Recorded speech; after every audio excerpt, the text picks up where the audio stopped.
Hi, and welcome to A Class of Their Own podcast, revealing the human stories behind their name. We will hear honest and intimate reflections from our guests who, despite their circumstances, shape a world that reflects their unique visions of success. Join me, Mira Magacha, to learn from these inspirational people and take the first step to make your own change. On today's episode, we are joined by Joe Seddon. Hi, Joe. Great to be on. Thanks for inviting me. So who is Joe?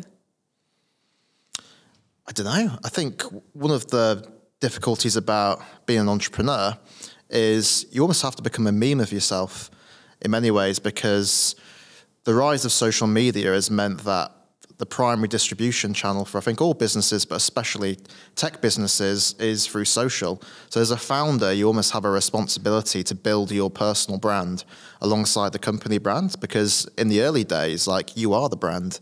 If you're a one-man band or you run a small team, people are buying as much into you as they are into your company. So I think the difficult thing about being a founder is you almost have to become a meme where you're kind of repeating the same narrative, the same messaging again and again and again, and you can almost lose a sense of like who you are. So every single time I do a kind of podcast or speak, I'll always talk about, and I've been from Morley in West Yorkshire, single parent background, and all that stuff is true, but it's like a narrative which I suppose over time I've subconsciously crafted to tell the story of my business, which is all about, defying the odds and unlocking talent from all backgrounds. So I think that's probably a difficult thing for a founder. You have to get used to kind of crafting and telling your own narrative, but it does mean you turn into a bit of a meme who says the same things again and again and again. So if you were at a party rather than on a podcast, how would you introduce yourself? I definitely wouldn't sort of start trotting out my usual narrative. I don't really like sort of introducing myself in like social settings. One of the things I found strange when I moved to London was just how career orientated everyone was, which is if you walk into a pub in Morley in West Yorkshire, like no one really cares like what job you do or like what your career ambition is. Like people are far more likely to have some banter with you about football or like what's going on in the local area or whatever. But in London, like you go to a dinner party or meet someone in a pub or whatever it is, the first question they'll always ask you is like, what do you do?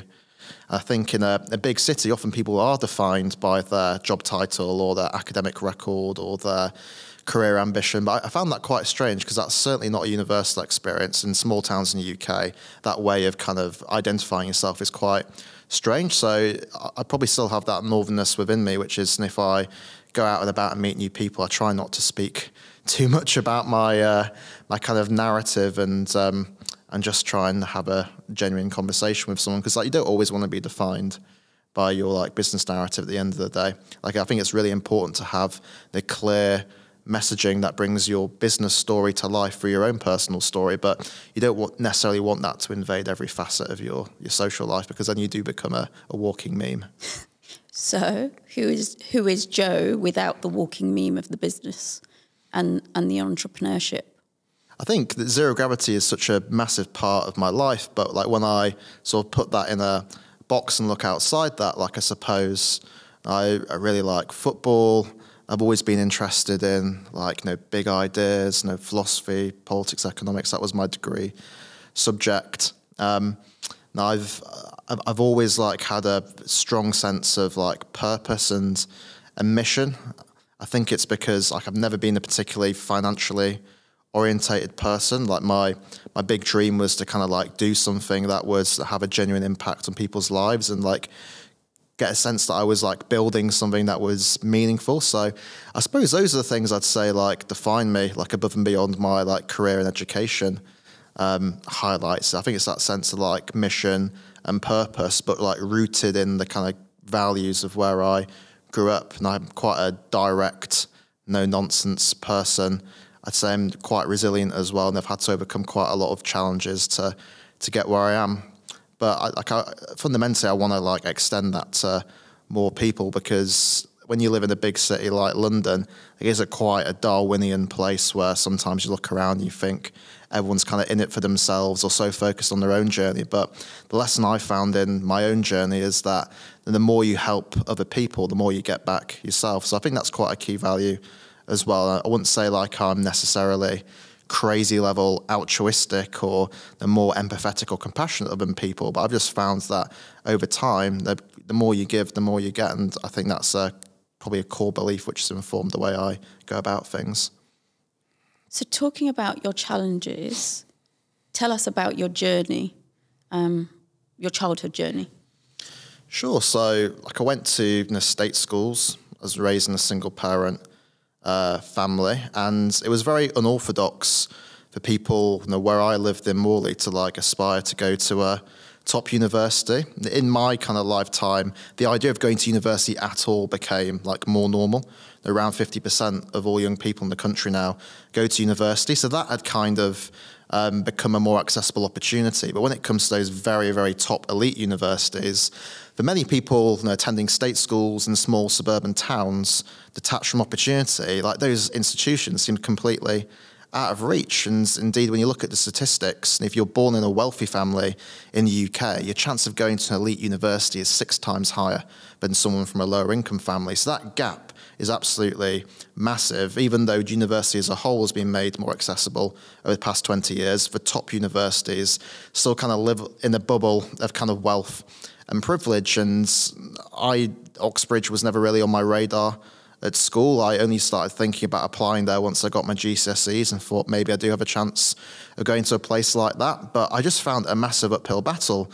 And when I came to apply to Oxford, I didn't have anyone in my network who'd been to those universities, didn't have anyone I could really go to for interview preparation, had no idea how the process worked. And not having those kind of tangible skills and knowledge that impacted my confidence. I felt an ongoing sense of imposter syndrome and just a feeling that I wasn't good enough. And that probably hampered my motivation and confidence going through that process. But I did manage to win a place, through a mix of hard work, talent and luck. And I think that the difference maker for me was the internet, which was, I think without the internet to be able to do research by myself, read and watch the stories of other students, I would have had no chance of getting in. But the internet was a leveler for me. And when I got to Oxford, it was kind of like an Emperor's Got No Clothes moment where I met a lot of the people there from very different backgrounds to where I grew up. And to be honest, my first thought was, these people aren't any more talented or intelligent than the people I grew up with. They've just had access to better educational resources. And I found that to actually be, even though that was quite dark and depressing in a way, there was a sense of optimism that came out of that, because I thought, maybe there is a way to actually level the playing field and democratize access to opportunities, which is more kind of in reach than people think. I think people often think of social mobility as a really protracted, difficult problem to deal with. And it is difficult because it starts the day you're born.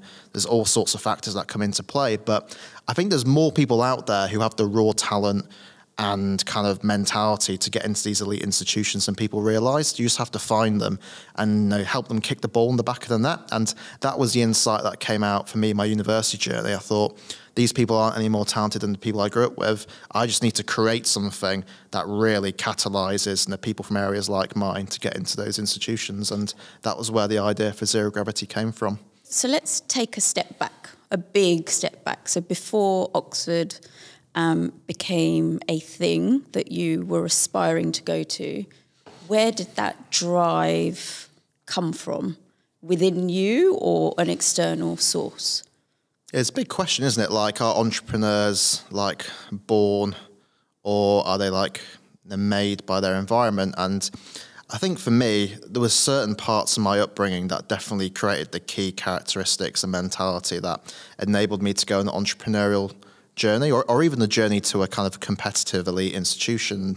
And I think that something that's slightly dark, but I think is fundamentally true, is I think a lot of my motivation in the early days came from childhood trauma, which was growing up in a single parent background, and I had certain family issues, which I won't go into too much depth about. But a lot of my childhood, I did feel a sense of kind of vulnerability and pain. And there was to be completely honest, there was a sense of escapism there, which was I wanted to kind of escape the kind of vulnerability and circumstances that I grew up in at times. And I think that created a core determination and grit that like made me willing to like go to levels that other people, you know, wouldn't necessarily want to go to, and get out their level of comfort. And I think that's a common experience of people from single parent families or who've like had some kind of childhood trauma. There's some quite interesting studies actually which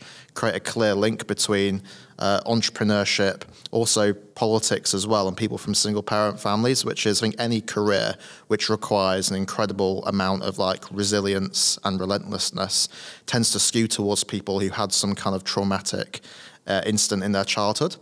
And so I think that was quite a key driver for me. And again, it's quite dark in a way, but I think there is a kind of part, an optimistic part of that as well, which is if you are somebody who has experienced really difficult circumstances, you don't have to let that define you in a negative way. Like, you can't change what's happened to you, but what you can do is reconceptualize its impact. And now for me, over time, I was able to reconceptualize some of the more difficult things that happened to me as actually positive, the driving forces that were kind of behind my success rather than inhibitors of my progress. And that becomes easier as you get older and you get sort of more detached from certain things that happen to you. But I think that's quite a key thing, like trying to move away from a mindset of victimhood to one where even if you've had horrendous, terrible things that happen to you or really difficult circumstances, you can take the positive out of that or the driving force and realize, yes, you are somewhat defined by the things that happen to you, but you can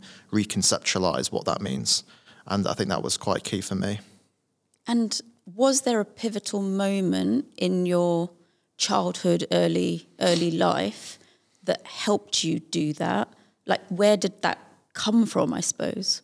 I think I had a number of like flashpoints where they're like really difficult, dark days where I'm like, I need to do something myself to get out of this situation. And I also had mentors as well. And like, people think of mentors as like, you know, big figures like Richard Branson or Elon Musk, but actually quite a key mentor for me when I was younger was my grandma, because especially for people who grew up in single parent families, your extended family tends to become more important. And my grandma, you know, consistently like cultivated my ambition. Like every Christmas, you know, she bought me books rather than you know, buy me clothes. She was constantly checking up on me, giving me new things to read. And I had someone there who kind of had identified a talent in me that maybe other people didn't see and kind of pushed me. And I think without someone like her, like I never would have dared to kind of think outside the boundaries of my local geography. So like sometimes your most influential mentors aren't necessarily the kind of the big figures on paper. It can be someone deeply personal to you in your network who, even if they can't give you the inside track to get where you need to go to, they can shape the mentality that makes it possible to get there. And for me, my early life, and my grandma was absolutely key to that. And was there anything that happened from the academic, school, performance, teachers, mentoring or giving you the confidence, or even making suggestions that you could go to the Oxfords and Cambridges of this world? Not so much. Like I remember, I wasn't even sure I wanted to go to university before GCSE results day, but I got a good set of GCSEs and I was actually interviewed on results day on BBC Radio Leeds. So I had to do one of those like awful things where like you open your results, this on live on radio, thankfully, rather than live on TV. And I remember the interviewer asked me, great set of results. Are you going to think about applying to Oxbridge now? And it's like, how do you feel about that as someone from a state school in Yorkshire? Like, do you think you've got a chance against the Etonians and the Harrovians and people like that? And I kind of like froze on air because the idea of going to Oxbridge never even passed my mind anymore. So I didn't really know what to say. But coming away from that, I thought, actually, maybe I should have a go and take a look at that a bit deeper. So like that just kind of shows how sometimes just completely arbitrary things that happen to you by chance can almost be like a change in direction. Like had I not done that interview and results day, I probably would have never thought about applying to Oxbridge, in all honesty. So it was like one person's like random question that put that on my radar. And I mean, that's the case for a lot of young people. Like often you can only be what you can see. And one of the big problems to solve in the UK and globally is like actually getting more opportunities to people rather than requiring people to go to opportunities. Like if you don't do that, you're always going to end up with the same sort of people applying to those sort of institutions. And so what happened post results day Did you do A-levels? What happened next?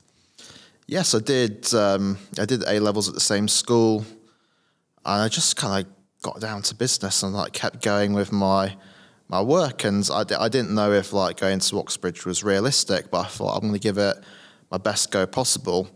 And I kind of had that like Yorkshire stubbornness about me, where I was like, I'm not going to try and change myself too much to suit these kind of posh institutions. I'm going to try and do things my own way. And I did certainly have a huge sense of imposter syndrome, but I tried to stay true to who I am. And I think that actually served me quite well, because I think when you apply to an elite institution, whether it's a university or an employer or whatever, like the default is to try and completely like socialize yourself into that culture. But if you're not from that kind of environment, it comes across as very inauthentic and fake and can make you look a bit stupid, in all honesty. Like I have people messaging me on LinkedIn now saying, I've got an interview at Oxford, Cambridge. Should I try and dilute my accent? Should I change the way I dress? And I'm always like, no, like don't do that, because it'll come across as insincere. Like even if you try and change your accent and change your clothes, no, human beings are incredibly good at detecting when people don't feel comfortable in an environment. So it's not going to make you feel and look like part of the in-group. And if anything, like, play up your sense of authenticity and background, because that is the thing that makes you distinctive and unique. And one of the good parts of human nature is, I think, intrinsically, people like an underdog. And people want to back the underdog at the end of the day. So, like, you should try and define yourself as an underdog if you don't come from one of those backgrounds. Like, don't try and look like a poorly ill-fitted version of someone in the in-group. No, define yourself as the person who doesn't quite fit in, because that can be your unfair advantage. That doesn't have to be a disadvantage. I think I kind of did that subconsciously, but that is a tactic which I would suggest to other people today. Where did that knowledge or confidence, potentially, if that's what it is, come from? So when you arrived on day one in Oxford, of going, or through the interview process, how did it feel to be, this is who I am, and like it or lump it, for a better way of terming it?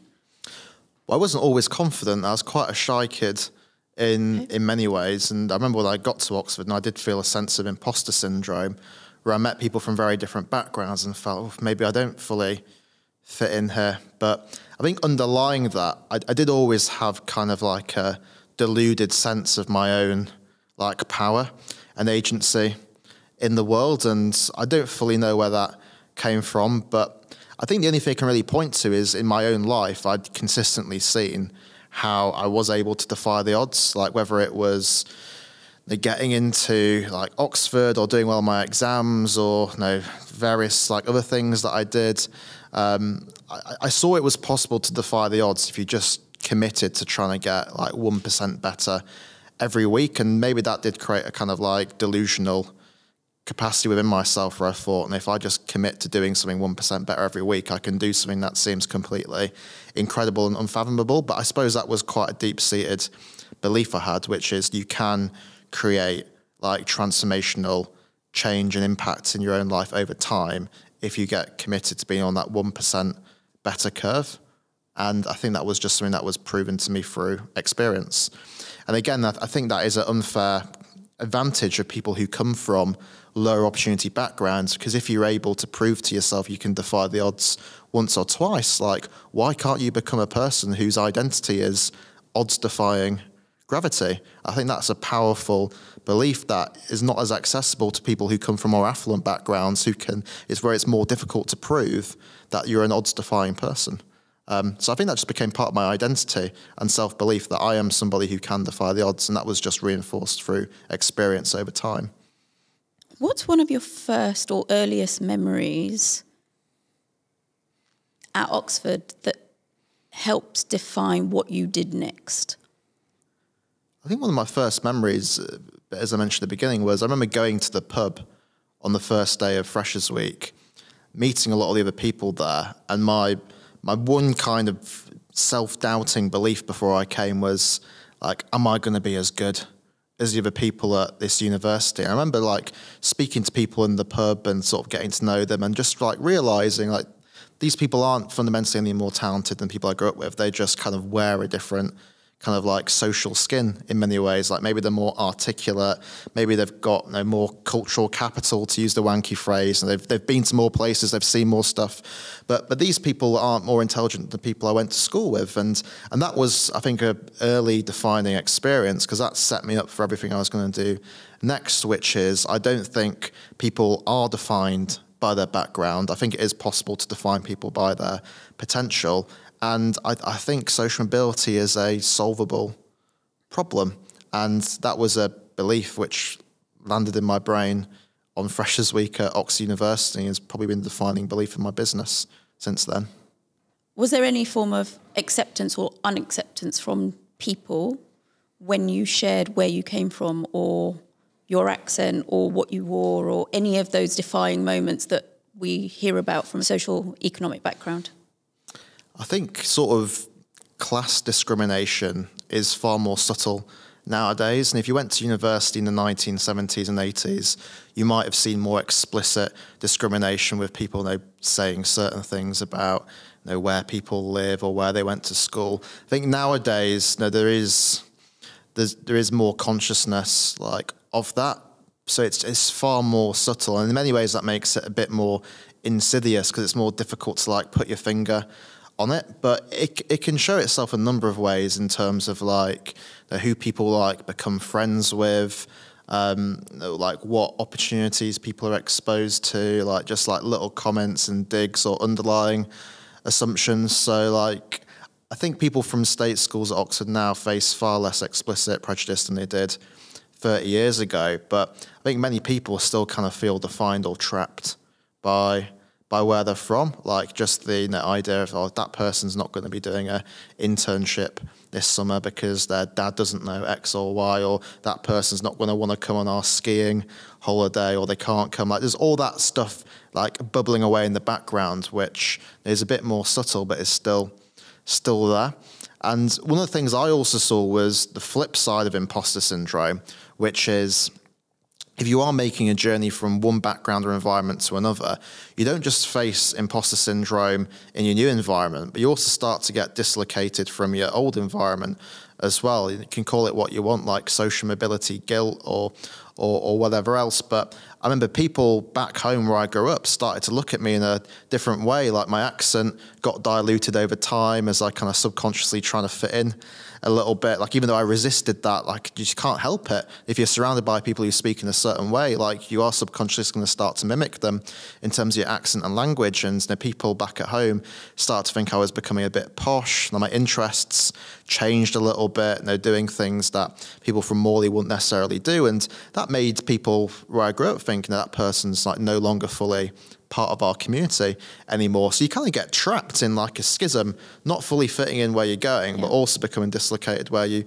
came from. I think that is another part of that journey, which is you have to not only be ready to kind of battle the challenges of being in competitive processes and not having resources, but also battle challenges of identity as well. And many people aren't set up to do that because people don't really tell you about that sort of stuff. They'll tell you, to get into elite university, you need to be ready to do an admissions test or do an interview.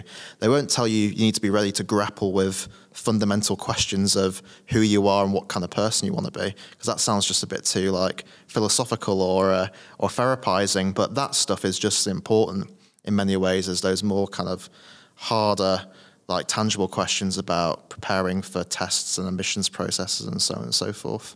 And so how have you navigated that?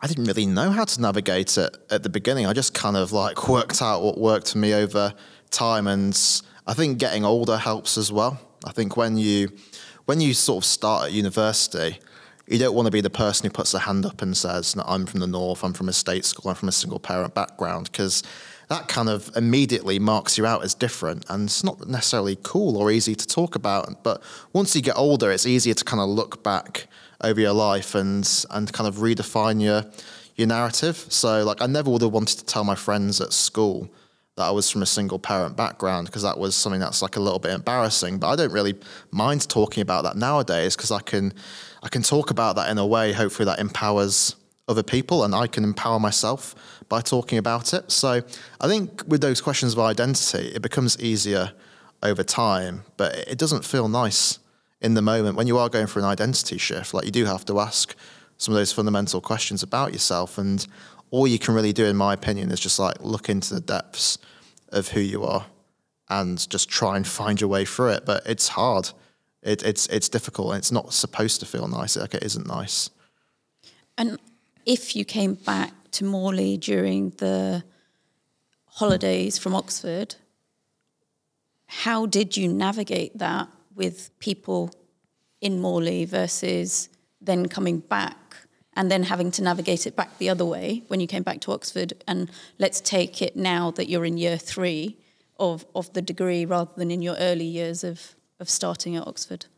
I think you become a little bit like a social chameleon, where like you show different colours to different people, right?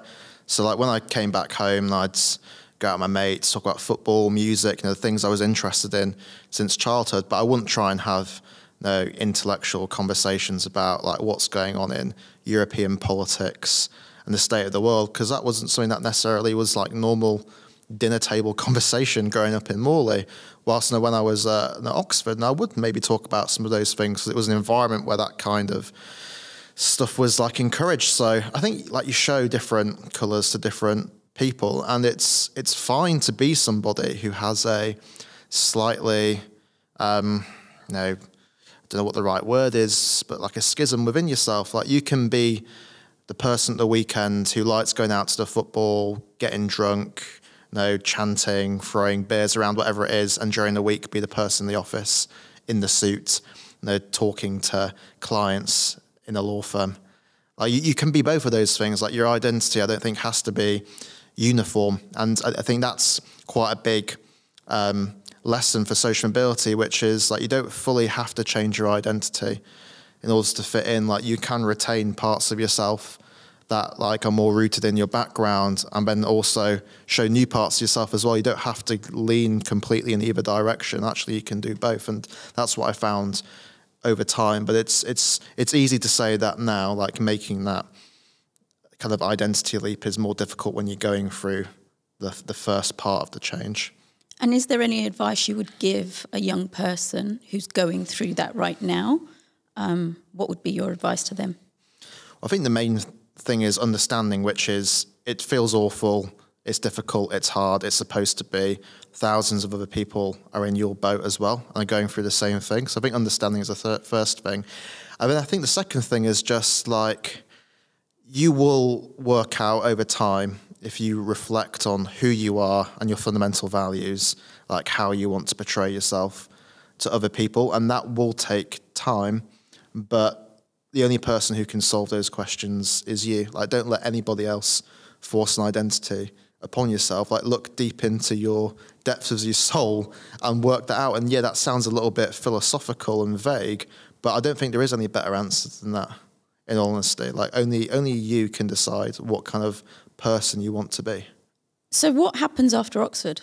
So I had a number of job offers to kind of go into the city, like a training contract at a law firm, like offers from like hedge funds, but I knew I didn't want a kind of typical corporate job. My dream growing up had always been to be a tech entrepreneur after my football career defied me. So I made quite a radical decision, which is I turned down all those like stable, cushy corporate job offers, and I actually moved back home to my sort of childhood bedroom after university, which sounds like a romantic story now, but at the time was actually really difficult because all my friends from university were all moving to London to the kind of big smoke, getting cool jobs, going out, experiencing new things, whilst I was sort of back where I started in Morley in West Yorkshire, and people kind of looked at that decision and thought, like, that's a crazy thing to do. Like, why would someone give up on a well-trodden, lucrative corporate track for a kind of like, lottery ticket chance of trying to start a business? So I faced a lot of social resistance, in all honesty, from friends, people I went to university with, but also family as well. And it's not that those people were unsupportive, but there was definitely a huge degree of skepticism about what I was doing, and a kind of implied pressure that I should stop messing around and actually just get a proper job. Yeah. So those first months were socially like very difficult.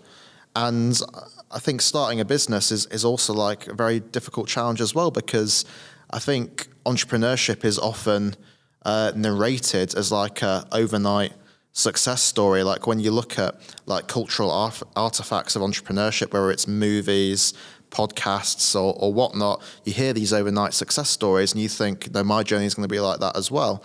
But like I remember like the first few months, I felt like I wasn't really making any progress. Like even when I was sort of building a platform, launching a website, signing up the first users, it didn't feel like I was on kind of like a roller coaster ride to success. And people probably would look at me now and think I was an overnight success. But actually the first couple of months felt like I wasn't making any progress at all. And I think that's a lesson about entrepreneurship, when in many ways it's not always about how great your idea is or how great your strategy is. Often it's just about how relentless you are, and like, do you stay in the game long enough to see that kind of exponential growth? Because day to day, month to month, you're not necessarily going to see a noticeable impact straight away. And you have to be somebody who sticks with it. And I think the reason I stuck at it was because I was just that kind of person, because of some of those values I had growing up, but also because I was building a business based on a clear mission and purpose, which was personal to me. So I felt like if I stopped doing it, I was sort of letting myself down and like losing a part of my identity. Like, what does it mean to kind of give up, chasing after the thing that illuminated your own life at the end of the day? So I felt I kind of had a responsibility to try and make it work, and that's probably why I stuck at it, even though it was easier to give up at points. This episode is brought to you by Play for Change. Play for Change brings together leadership coaching, expert facilitation, and builds communities. They help craft real connections, spark learning, and turn play into powerful experiments to enable better relationships with yourself and others around you. Let's redefine how we connect and learn through play. To find out more, go to playforchange.co.uk, links in the show notes below. Did you build Zero Gravity to support people like you on a journey, or did it come from a different inspiration? I built Zero Gravity because I wanted to unlock the talent of people from backgrounds where you have to defy the odds in order to succeed. And that was deeply personal to me, because I was one of those people back in the day. So I wanted in many ways to help versions of my younger self, but I wanted to like do it at scale. Like I didn't just want to help 10 people or 100 people.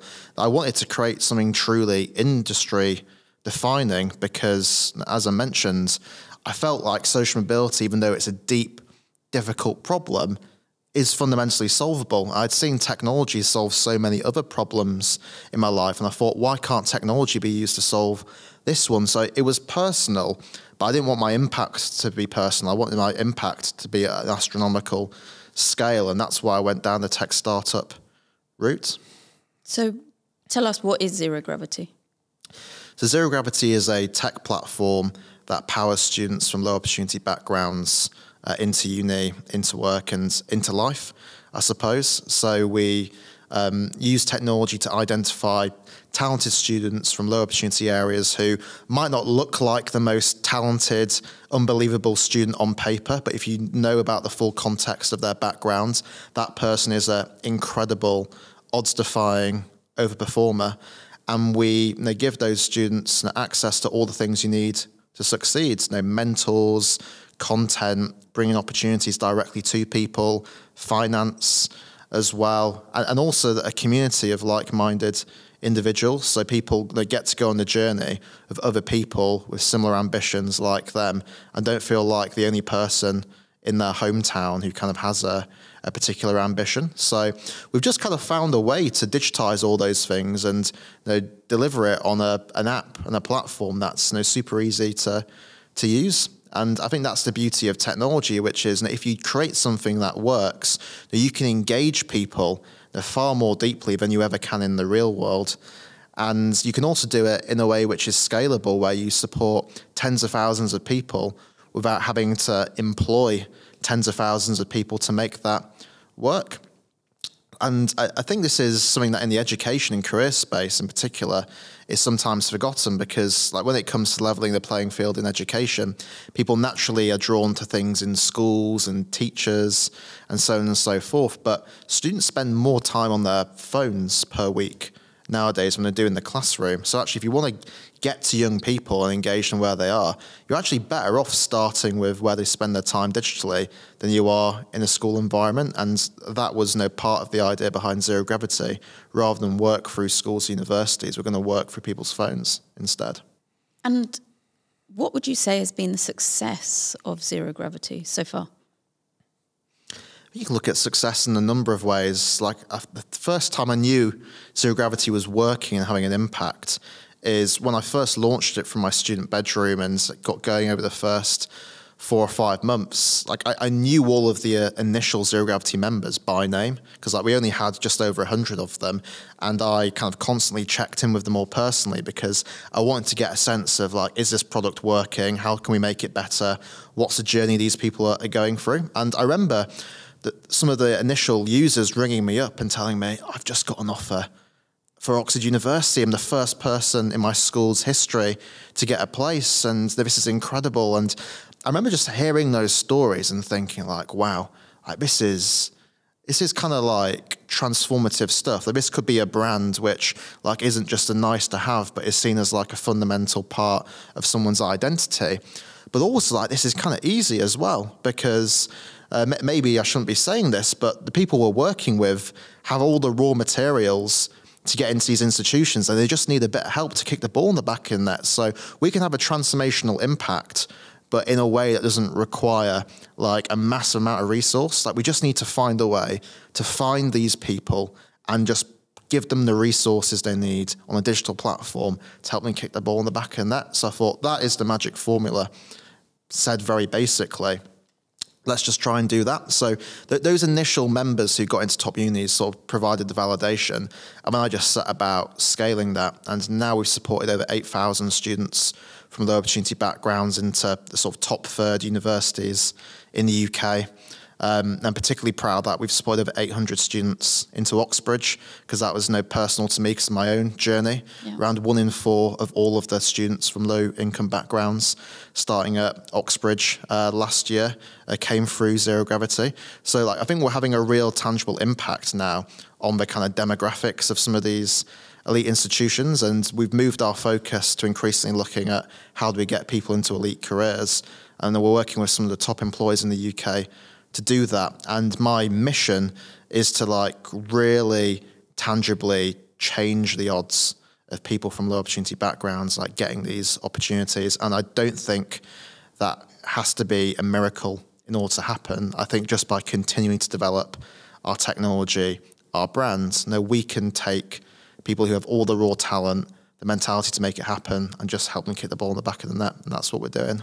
And so where did you go to get the support from in setting up Zero Gravity? I think, again, a bit like applying to university, the internet was a leveler for me in 2 ways. One, as a knowledge source, which is all of these questions like, how do you set up a limited company? How do you do accounting? How do you buy a domain name? Were things I could find out through online research. So the internet was a leveler in that regard.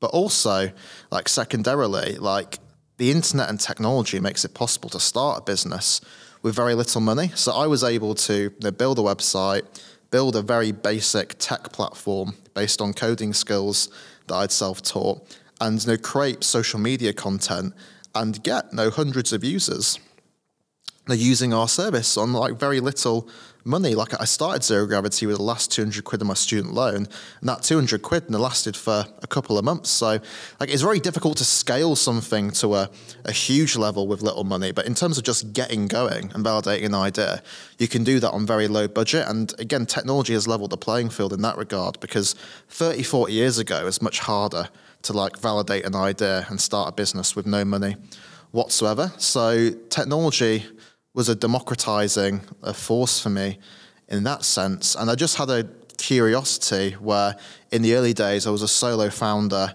Like I couldn't afford to hire anyone. So I just like learned new skills and knowledge over time to start growing the business. Like I didn't know anything about business accounting 5 years ago. Like I didn't know that much about social media distribution or building a brand, but I just kind of like learned these things over time. And I think as a solo founder, that is the key skill. You have to be somebody who is like a polymath, and you have a kind of capability and curiosity to pick up new skills because no one else is going to do it for you. You've got to do it all in the early days. And it's only when you get a bit bigger and you can start hiring people that you have to sort of change your mentality and skill set. But in the early days, you have to be the consummate generalist in order to succeed. What and when did it change in terms of going from sole entrepreneur to building a team, building a business?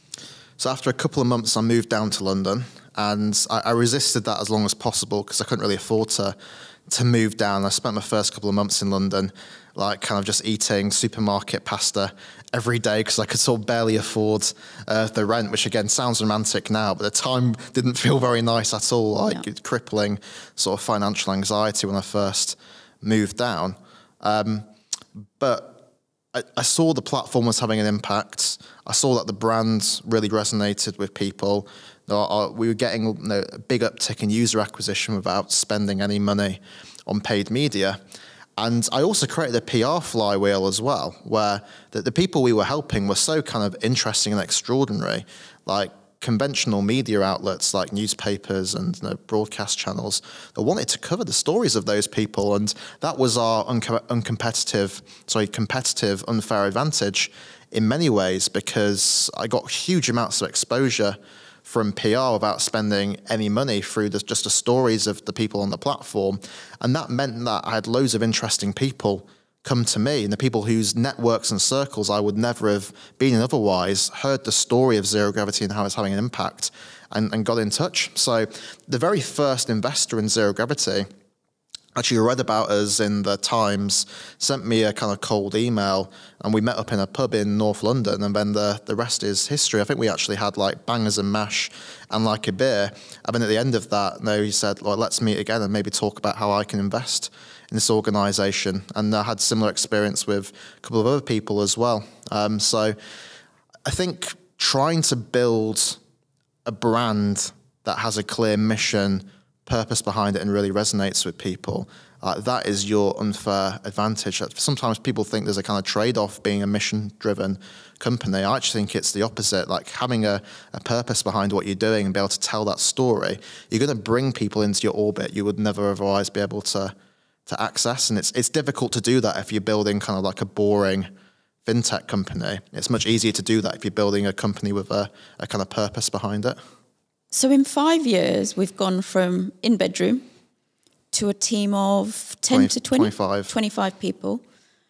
What's success for Zero Gravity going forward, or for you, or both? I think success is about impact for me rather than organisational growth. One of the things I always found strange around the London tech startup scene is when you see how founders are celebrated, it's always about raising funding rounds, hiring more people, those kind of things. And like those things are part of the process and required often in order to succeed. But that's not the end goal. Like for me, like the things I'm proudest about are like getting 8,000 students into top unis, hundreds now into careers with our partners we work with, 1.5 million of scholarships we've deployed. Like those are the things that get me going. It's not like raising funding rounds or like having 25 people. Like it's cool walking into the office every day and seeing like a buzz of activity and you don't quite know what people are doing because you're at that level of scale. But that is kind of like the means to the end in terms of impact, and you should never like lose focus on actually why you're doing this in the first place. And that might seem obvious, but I think lots of founders fall into that trap of kind of getting on the ego treadmill of funding rounds and employees and salaries and people. You have to stay laser focused on the impact that you're trying to have. And Zero Gravity is a corporate business. It's a mission-driven corporate business, but it's a full business rather than a charity or a CIC or anything, isn't it? Yeah, exactly. So we're a mission-driven business, and that's because I don't think social mobility is a charitable issue.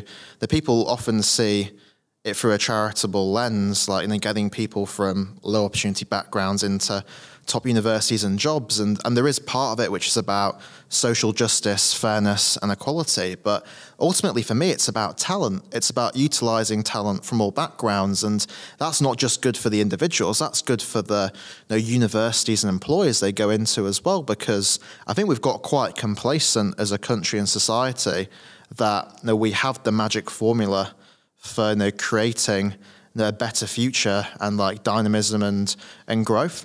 But actually, I think the beauty of like what has been achieved in the UK over the past 200 years is we did find a way to spread opportunity to people from more backgrounds, but we've kind of stumbled on that in the past 30 years. We've become stagnant in actually getting opportunity to more people. I think that has to change to create a kind of better future for everyone. So this isn't about charity for me. It's actually quite existential, I think, to the future of the economy and business. So that's why we're a business at the end of the day.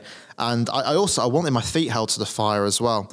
Like, I think charities can often fall into bad habits, focusing on vanity metrics, case studies, nicely polished brochures, rather than having their feet held to the fire on real impact. And the thing about business is, like, if you work with people on a commercial basis, people are going to demand results. There's like a certain accountability that comes with that. And I wanted our feet held to the fire in terms of actually delivering results. Like, can we tangibly get more people into top universities? Can we tangibly get more people into top careers? I don't want to be judged on one case study. I want to be judged on scaling and creating something that works. I mean, the final thing is, like, technology is expensive to build as well. Like, to build the platform we've got today, which is our kind of secret sauce, that we had to hire a tech team, put money into server costs, building infrastructure. And that's really difficult to do in a charity setup. If you donate to a charity, you want to know your money's going to the front line straight away. Like, you don't want to think your money's going to some high risk R&D project. So I think being a business enables you to take risks and be more innovative than you can in a charity setup. So that's why Zero Gravity is a business. But like, I'm not embarrassed about that fact or shy away from it, because I think that's a good thing for our mission. Like, I think we're serving our mission, like, by doing that. And we've got a long way to go still to become like fully sustainable and to break away from the kind of equity funding you need to do to grow a startup. But I'm confident that the talent on our platform will deliver value for universities and employers, and in the long term that we can create something that's not only a social impact machine, but also hopefully a sustainable business as well. So we've talked a lot about Zero Gravity and you building that, and I think that's an amazing mission. But when I think about Joe and some of the sacrifices you've had to make to get to where you are today, or thinking about, for example, what you gave up to go to Oxford, what are some of the sacrifices that you've made personally to get to today? I think being an entrepreneur, especially like an early stage business, requires like massive sacrifice. And it kind of frustrates me when I go on like LinkedIn nowadays and you see a lot about kind of work-life balance and the hustle culture and entrepreneurship. I think the brutal reality is, like, to do something where you want to defy the odds and create an industry-defining business, you do have to give up quite a lot. Like, yes, it's about working smartly, but you have to work incredibly hard in order to get through those early stages. And for me, like, it wasn't very romantic in the first couple of years of Zero Gravity, like missing friends' birthdays, not always being like as present as I could be, constantly on your phone, having to pop off, take phone calls, like not getting back as much to see my family as I wanted to, like especially during COVID. So you have to make big personal sacrifices and give up part of yourself, and you have to essentially decide, is that something that's worth it? And I decided that for me, in my early career, I was willing to make those sacrifices because I was so like passionate about what I was building.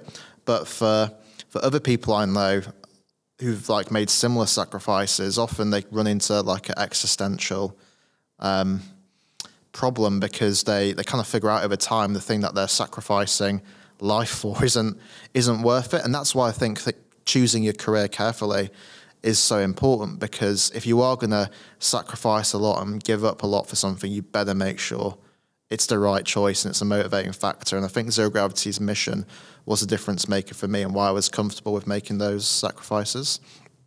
To give you like a really tangible example, like when COVID first struck in March of 2020, that was actually when I'd hired my first kind of full-time employee who they came to work at Zero Gravity. And I remember like being a little bit nervous, like having to like properly manage someone for the first time. And in the first week I was getting questions like, what do we do about COVID? Do we work from home?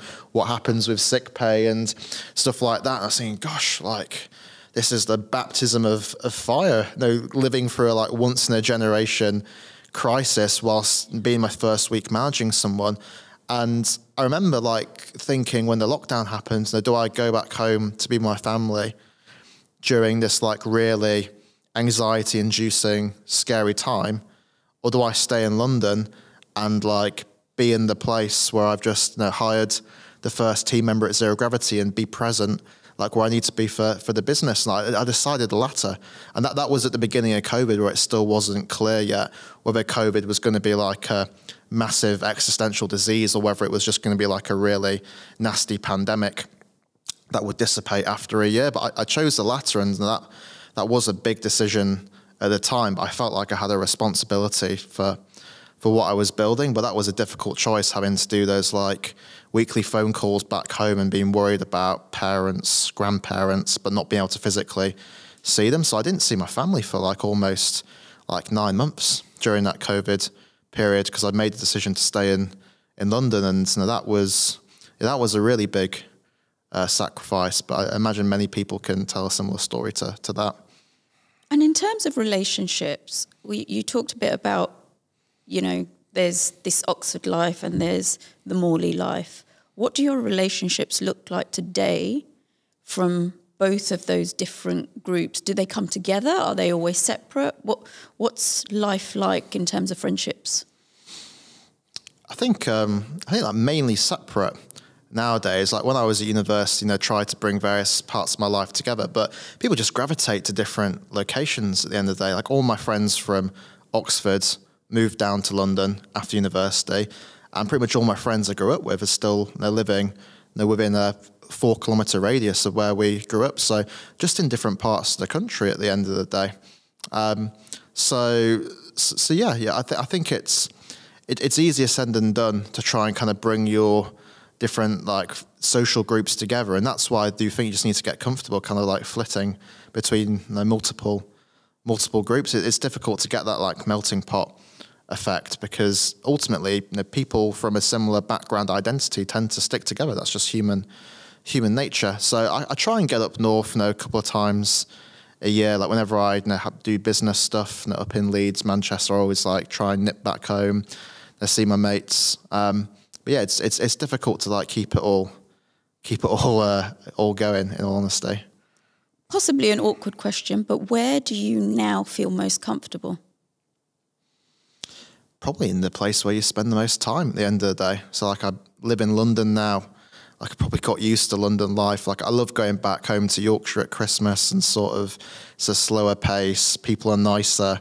They care probably a bit more about who you are rather than your headlines. But after a week, you start to get a bit restless and you start to like miss the like buzz of being in a city where you can just like go to so many cool places and meet so many cool people. So yeah, I kind of miss the kind of Yorkshire lifestyle, but whether I'd actually be able to live there permanently again, I don't know, in honesty. And there's so many things I hate about London, like what it does to your mindset, the people sometimes, the kind of Darwinian like nature of the city, but also it's like one of the most incredible metropolises on earth. And the divide between London and Yorkshire today is as big as the divide between West and East Germany when the Berlin Wall came down, which sounds pretty dramatic, but it's true. So would I want to go back and live in Yorkshire full time now? Probably not. But I do get that sort of nostalgia for the Yorkshire way of life. But it probably is nostalgia rather than a want to like move back there and live there permanently. And what about friendships and people that you connect with? So I think a lot of my friends in who went to university in London, I did gravitate towards people from similar backgrounds to my own, so people who defy the odds. I've got mates from Yorkshire who I made at university where we all gravitated together, and now we live down in London. So I have sort of subconsciously tried to find people kind of like me. So yeah, I think ultimately, like, your friends you are the sort of person who you hang out with at the end of the day. So like the people who you decide to become friends with are absolutely the roots of the person you're going to become and your identity. And I picked friends who I thought were fundamentally similar people to myself in terms of like core values, like not always in interest, but in core values, like, wanting to defy the odds, overcome adversity, a sense of kind of like purpose and mission and fairness. Those were things that like really mattered. And if I didn't have those people, I think it'd be quite difficult to exist in London life.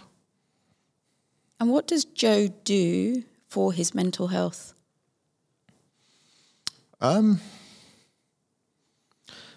think it's quite interesting from a founder perspective because, as I mentioned at the beginning of this discussion, at the beginning of a business, in those first couple of years, like, you are the business as a founder. Like, you very, very rarely have businesses that succeed where the founder kind of falls off the wagon in the first couple of years, because no idea or strategy is so brilliant that it can be executed without some kind of driving force behind it. So it is quite weird how the investors, people who support businesses, like, don't tend to think too much about the kind of mental health or mental fitness of the person who's like driving the train. And like, I never really thought about my mental health in those first couple of years, which is quite weird because the entire business was dependent on my own kind of resilience and performance, but I never really thought consciously about my mental health. And it's like only really in the past year that I've started to think more about like, how can I become like a more like mentally fit individual? Because like now I've got 25 team members at Zero Gravity. Like, I need to make sure like I'm bringing the best of myself to the workplace, because like the culture I try and create and the way I like lead and manage people has a huge ripple effect on all those other people who make the magic happen. So it wasn't something I reflected on at all in the first couple of years, where I was just going and going and going, like running on the business treadmill, but now has become more of an active factor. And so yeah, it's something I think about more, and I think just nailing the basics, because mundane as this sounds, nailing the basics is one of the most important things. Like, I deprioritized sleep so much in the first couple of years because I thought, no, don't have enough hours in the day. I can get through on 4 or 5 hours sleep and keep going. I just realized over time, the thing that is the biggest driver of burnout, in my opinion, is a rubbish, bad sleep schedule. And actually, just by getting yourself back to regular 7 to 8 hours sleep, going to sleep at the same time every single day, does absolute wonders for your kind of mental health and energy. And that's the most mundane advice in the world. Everyone knows that and has it drilled into them. But you'd be surprised how many people forget and don't action that like most basic piece of advice. So that's the one thing I kind of wish I'd prioritized more quicker, like making sure that you get enough sleep. And like now I have one of these like wanky rings on that actually like tracks like your sleep and readiness during the day, and it tells me off if I don't get enough sleep and stuff. So like, do whatever you can to optimize your sleep. That is the biggest driver of your mental health and fitness that you can directly control through your habits, in my opinion. What do you do to stay more connected with who you are? I think I've just tried to connect back into the initial interest I had in life. So as I mentioned, like, you don't have to be a uniform person with a uniform identity. Like, during the week, I will do crazy things like, meet billionaire investors and speak at events and hire people, do interviews. And at the weekend, I'm a massive football fan. I go to every single away game for my team, Hull City, going around the country to sort of small towns, and I will be that person in the stands, drunk at the weekend, shouting at the referee in a football game and getting annoyed.